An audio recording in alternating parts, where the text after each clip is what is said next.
Welcome to Photoactive, a podcast about photography in the Apple ecosystem. I'm Kirk McElhearn. And I'm Jeff Carlson.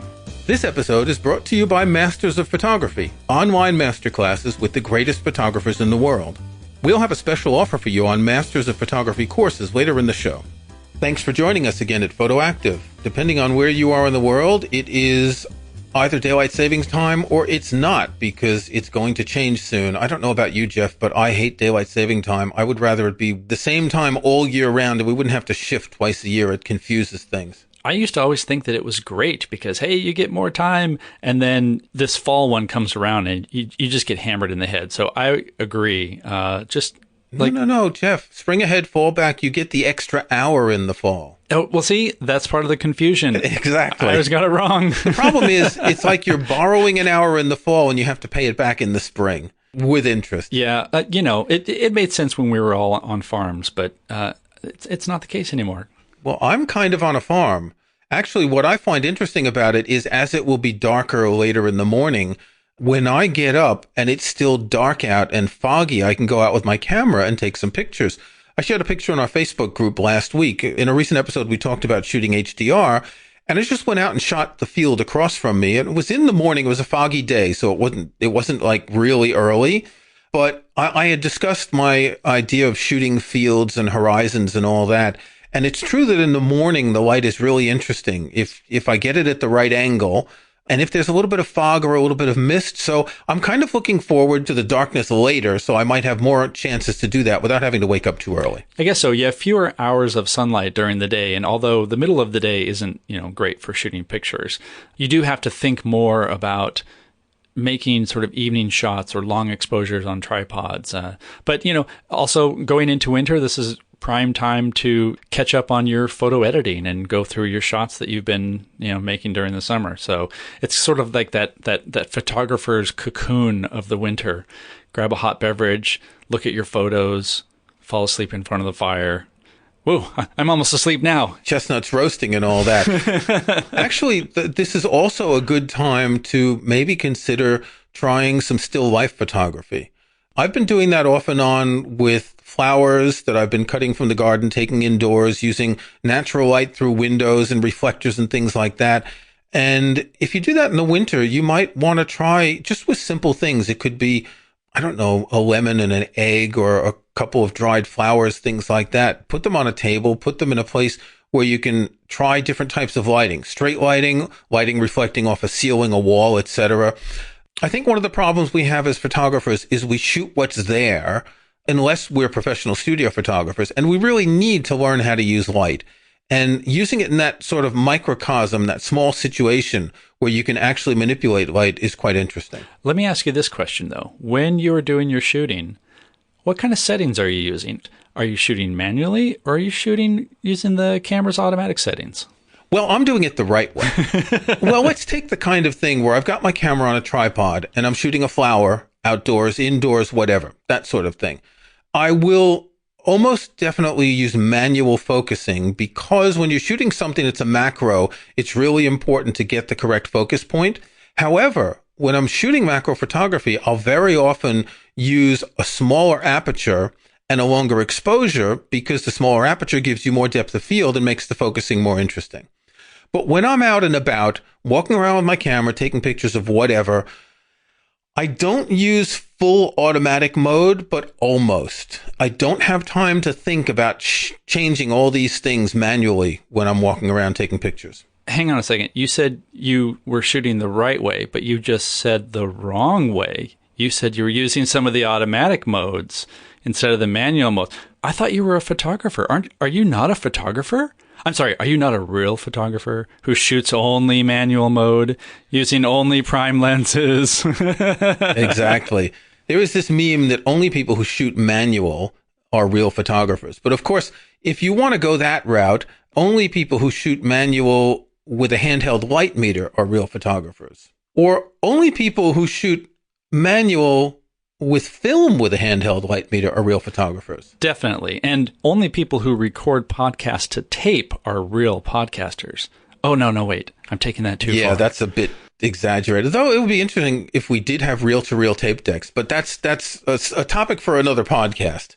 Yes, there is this division between people who think they're real photographers and who think everyone else isn't. And it's actually quite dismissive of people to say that. It's as if they're saying, well, I know how to do this and you don't, so I'm better than you. So let's clear the air right here. I have no grudge against you for doing it the wrong way. Oh, well, that's pleasant to hear. Longtime listeners will know that there is no right way. There is no wrong way. Of course, we're being judgmental, and I can tell you that Kirk is wrong. But what's interesting, and this is also something we've talked about in the past, is sort of, how you learn to be a photographer, how you came up as a photographer in terms of different focusing and lenses, and this time in terms of just the settings that you're using. For me, I tend to shoot manual almost all the time. And it's not because I think that I am a real photographer. Actually, let me backtrack just a step. I think I gave in a little bit to that idea of, well, if you're going to be a real photographer, you have to shoot in manual settings. And so I did.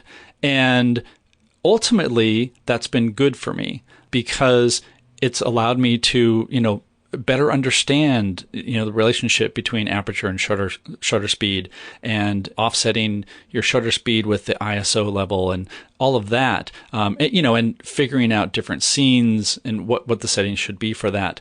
That has made me a better photographer.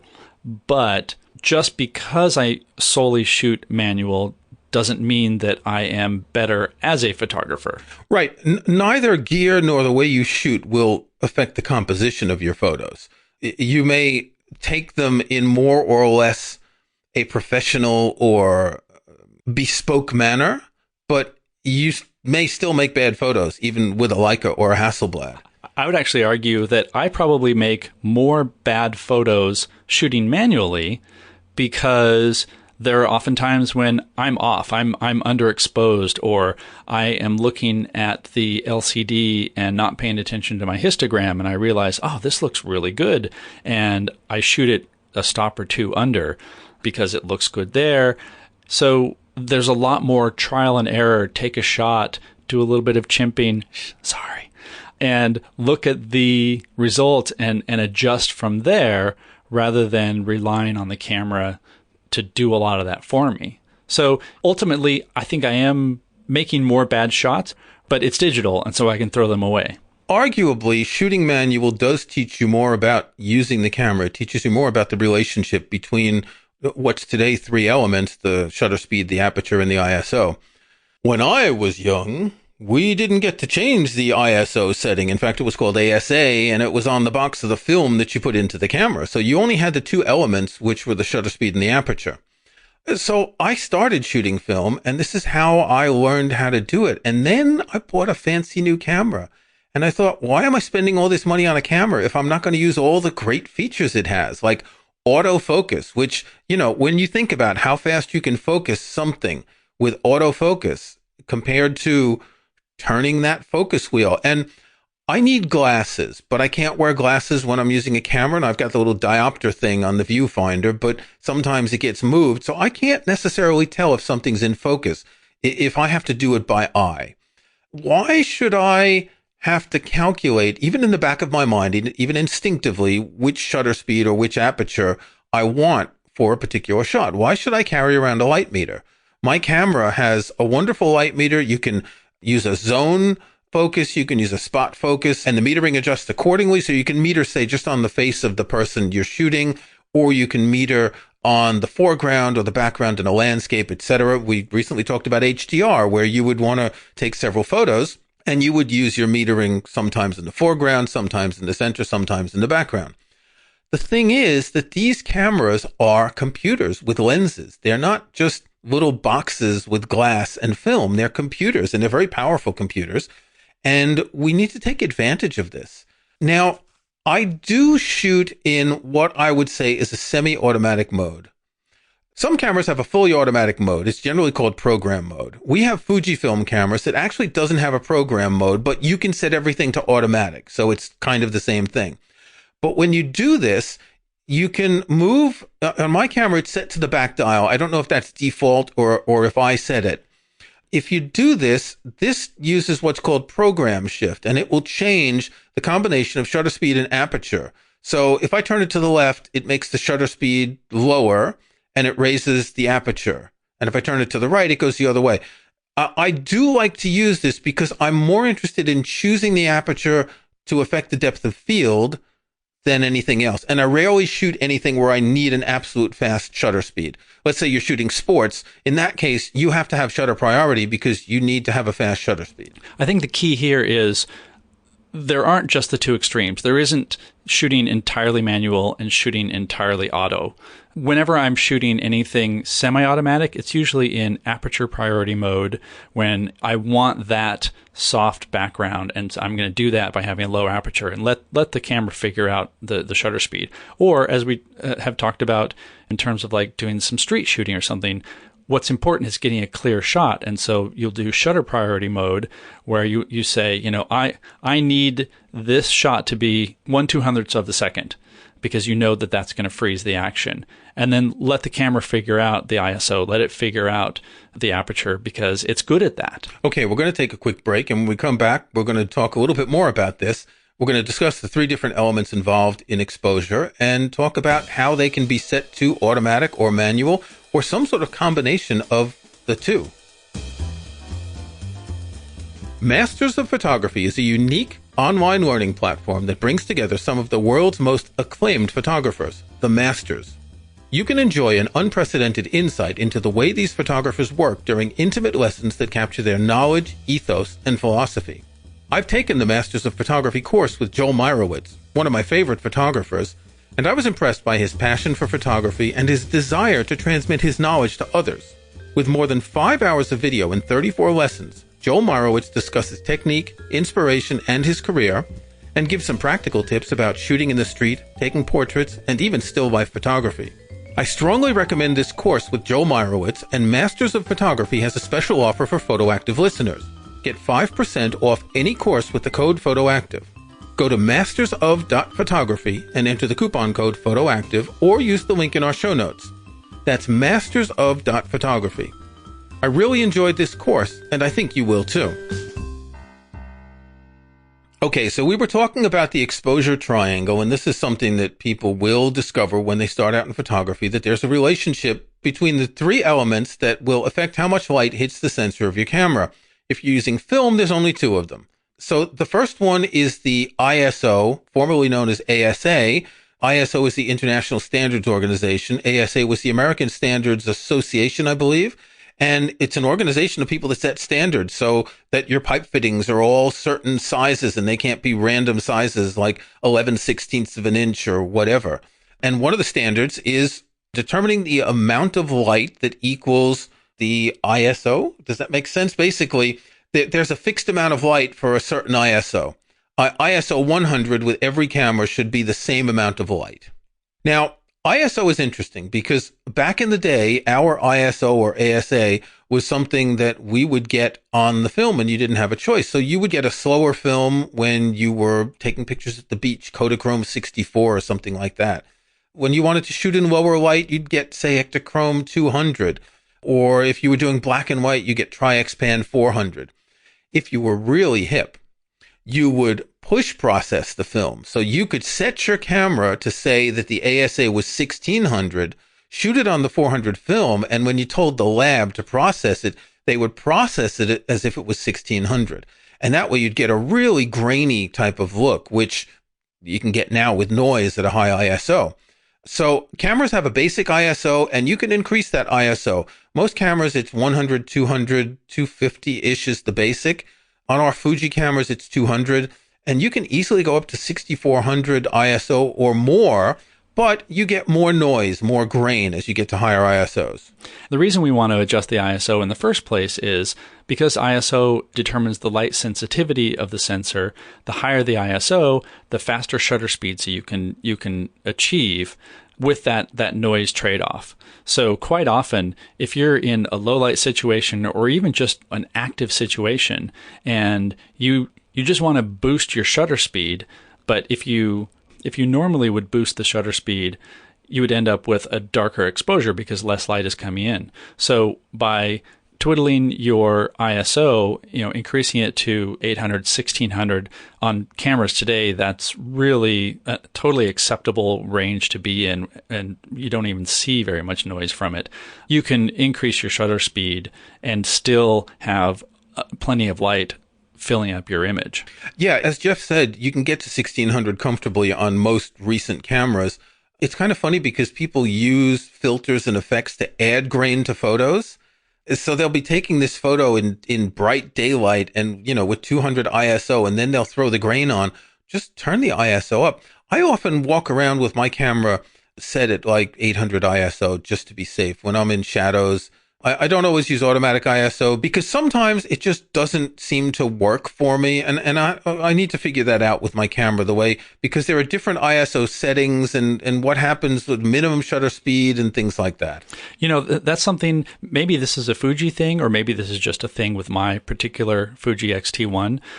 In episode 8, we had a great talk with Gordon Lang, and we were talking about the computers that are inside our cameras. And it's interesting that episode, our discussion has stuck with me a lot because he advocated using auto ISO, which is something that I never even considered because my inclination is to have control over that. I want to control the noise. And you can set it so that the auto ISO only goes up to, say, 3200 or even 1600 or 800. And so after talking with Gordon, I turned on auto ISO, and I found that my camera would just go up to that peak ISO no matter what, no matter the situation. It just said, okay, well, we're going to do auto ISO, which means you want a high ISO, and then adjust the other settings based on that. And so I would end up with things that were blown out. That could totally be user error, could be camera error. I'm not really sure. I've had similar problems. I haven't quite mastered auto ISO. Yeah. In theory, it is a great thing, and it could be that on many other cameras, that's been worked out.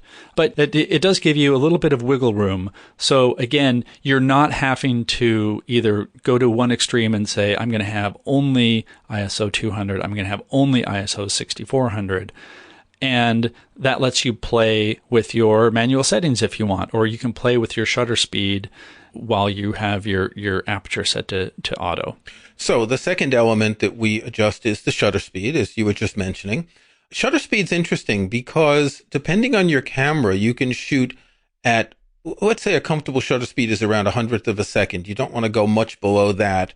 But with some cameras, you can go much below that because they have in-body image stabilization. Now, we have cameras that don't have image stabilization, but one of my Fuji lenses, the 18 to 55 millimeter zoom lens, does have image stabilization. The reason you'll find image stabilization on zoom lenses is because they're longer and they're heavier and they're harder to hold on to. So they kind of need to have that image stabilization, particularly when you're zooming far away. The slightest movement in the camera translates to a very large movement in what the lens is looking at. So shutter speed is basically, if you're shooting at 200th of a second and you're not shooting sports or fast moving animals or young children, you don't have to worry about shutter speed too much. The shutter speed is actually probably the easiest variable to deal with. Jeff, you mentioned earlier about street photography. You want maybe something a little faster because you've got people in movement and cars. But depending on the look of the photos you want, you may want a bit of blur in street photography. And I found that when someone is complaining about the fact that they have blurry photos, sometimes it's because of just camera shake. They're not holding it in a good position. But I think most of the time it's because they have set a shutter speed to something like 60 or even 30, which looks good on the screen, but that really accentuates any camera movement, and you'll end up with soft images. And so I would say, just as a general rule, if your shots are coming out just a little bit blurry, like the first thing to do would be to increase your shutter speed, or, set it to shutter priority mode, start at 100 or 125 and work from there, because that's going to give you at least some improvement on that front. And then you can work on ISO or what have you. And of course, one exception to that is obviously if you're shooting on a tripod and you're shooting something that's not moving. If you're shooting landscapes, it really doesn't matter that much. You might want a longer exposure to get the movement of leaves blowing in the wind or the waves moving in the sea and things like that, or going to these really long exposures. But when you're walking around with a camera, you just want a shutter speed that's going to get a picture quick enough that it's not going to show the movement that's just inherent in your movement, in your body's movement.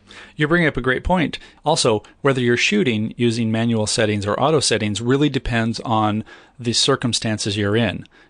Landscape is a really good opportunity to shoot fully manual because you want to control all those elements. You want to control how much the scene is in focus by adjusting the aperture. And you have the time to do it, to look at your photos and adjust accordingly. Yeah. If you're just shooting, handheld, or you're walking around, or you're shooting family, that's a great opportunity to let the camera processor figure out a whole lot of that and either shoot either in the P mode, the full auto mode, which some cameras also have, or shoot either aperture priority or shutter priority. So the third element is the aperture, and that's the little pinhole inside the lens that is either large or small, and that you can see in the logo for the Photoactive podcast. Each stop of light, so the aperture is measured in f-stop, each stop of light is 1/2 the lower stop. So f8 is 1/2 as much light as f4. f4 is 1/2 as much light as f2. But what the aperture does is the smaller aperture, so the higher f-stop, gives you more depth of field. Now, when we're talking about background blur, that's when you want to have the really wide open aperture, f2, f1.8, and whatever, because you want to focus on a person, a flower, an object, or whatever, and you want the rest to be all blurred in the background. But in most cases, you're shooting in order to get the majority of your frame in focus. There's a well-known press and street photographer named Ouija back in the 40s and 50s and 60s, and he had a saying, F8 and be there. And what he meant is that you could only get good photos if you were present. Set your camera to f8 so you don't have to worry about the focus as much, because when you're shooting press, you don't have time. And if you're shooting street, it's the same. You don't have time to focus. So let's say you're shooting street photography and you want to have your shutter speed at least 250th of a second. You want to make sure that the aperture is, in most cases, f8, f11, something like that. And then you can adjust the ISO. You can let the ISO adjust automatically. So remember, there are multiple types of automation you can use with the camera. You can let all three of these elements be automatic, and you can let an individual one be automatic. So basically what I'm hearing you say, as we are focusing on shutter speed and aperture and ISO, is that you agree with me, actually, that one should shoot manual most of the time. Nope. Basically, see, so the difference between shooting manual and shooting automatic is manual is like an all or nothing, whereas automatic has many shades of gray. This is very true. All three of these can be automatic. Two of them can be automatic, or just one can be automatic, whereas manual is everything automatic. So I'm right, you're wrong? Do we agree? Yes, we agree. I'm right, you're wrong. Yeah, okay. I figured it would be heads I win, tails you lose, one of those things. There is actually one more element that can be manual or automatic, and we'll discuss in a future episode because it is so important it needs its own episode, and that's the actual focusing. Whether you use autofocus, continuous autofocus, whether, your focus point is small or large, and tracking focus, there's all kinds of different focusing. And I'll point out that despite the fact that I shoot manual, I pretty much always focus automatically because the processor, I'm not a masochist when I shoot. I want the computer to figure out focus for me, but all those things that you just mentioned, all the different types of focus, that's for another discussion. Definitely. Okay, time to move on to our snapshots. Jeff, what have you got this week? I have a book this week, and as usual with a lot of photo books, I've not read the entire thing yet, but you'll see why. This is a book called The Road to Seeing by Dan Winters, and it's huge. It's a huge book. I want to say... It looks to me like it's 730 pages. Well, there are no page numbers, so why... 663 pages, plus an index. I was pretty close. I was 10% off. Pretty good. Dan Winters is a photographer. He sort of shot everything. There's stuff in here that are celebrity shots, and he talks about how he's set up the shots. He's done sort of slice of life. There's a whole section here. He was given access to the Lucas archives, and he shot a lot of the Star Wars models and some of those things for various assignments. It's one of those books where it's just a look into his whole photographic life, a lot of different points of interest, and you can just curl up with a hot beverage and enjoy it for hours. I know why you bought it. You're a Star Wars fan. I am a little bit of a Star Wars fan. This was also actually published by Peach Pit Press. And so, I'm sorry, New Writers, which was also associated with Peach Pit. And so I know the woman who designed the book. It's really well designed. Yeah, you've published a number of books with them. Exactly. And so it's a beautiful, beautiful book. Kirk, do you have something this week? I do. I have a new camera. What? Hang on a second. Do we have to have a new camera every single episode? No, this is... Actually, that would be great. It would, but I'd go broke very quickly. This is a new camera. It's called the iPhone XS Max. Oh, I've heard of that. Yes, it's a fancy new camera. It's quite expensive for a camera, but it does other things too. You can play games on it. Oh, well, good. I have an iPhone 8 Plus that I bought last year, and it was the first time I had one of these big-ass smartphones, and I really like it because, again, I mentioned my eyesight's not great, so it's easier to read and all that. And I wasn't particularly attracted to the new iPhone models, but I realized that, in a recent episode, we talked about the Smart HDR, and I wanted to see how that worked. And I went ahead and I joined Apple's iPhone upgrade program. So I will no longer be buying iPhones, selling them on eBay, having to worry about all that hassle. I'll get the iPhone, pay for it monthly for a year, get a new one next year, move on. I've been subsumed by, the Apple juggernaut. I am extremely impressed by the quality of this camera. I didn't find the 8 Plus. Most reviewers thought the 8 Plus was excellent. The best camera Apple's ever shipped. But I didn't find it that great. I thought the dynamic range wasn't extraordinary. I thought the colors were a little bit off, often washed out. I think it's in part the Smart HDR that makes a huge difference on this new iPhone camera. The portrait mode is a lot more detailed than it was in the iPhone 8 Plus. And admittedly, I don't shoot many portraits except for, pictures of my cats. I've only had this since Sunday. We're recording on Tuesday. In fact, you'll be listening to this a couple weeks after we record it because we record ahead of time for, reasons. But I'm very impressed by the quality of this. And I count on trying to use this as a real camera more than I used the 8 Plus. I'll drop a couple of photos I took today into the show notes. One to show the HDR with some colored leaves and trees and sky, and another, a portrait mode shot of a rose that came out surprisingly good. I have to say that I sort of go back and forth on Smart HDR in the sense that it does a great job. And, when we did our episode on HDR, we put a link in the show notes to something I wrote for DP Review about it. But someone recently asked me, I was on the Essential Apple podcast as a guest, and they're asking me if you had an iPhone 10, is it worth jumping from a 10 to a 10S?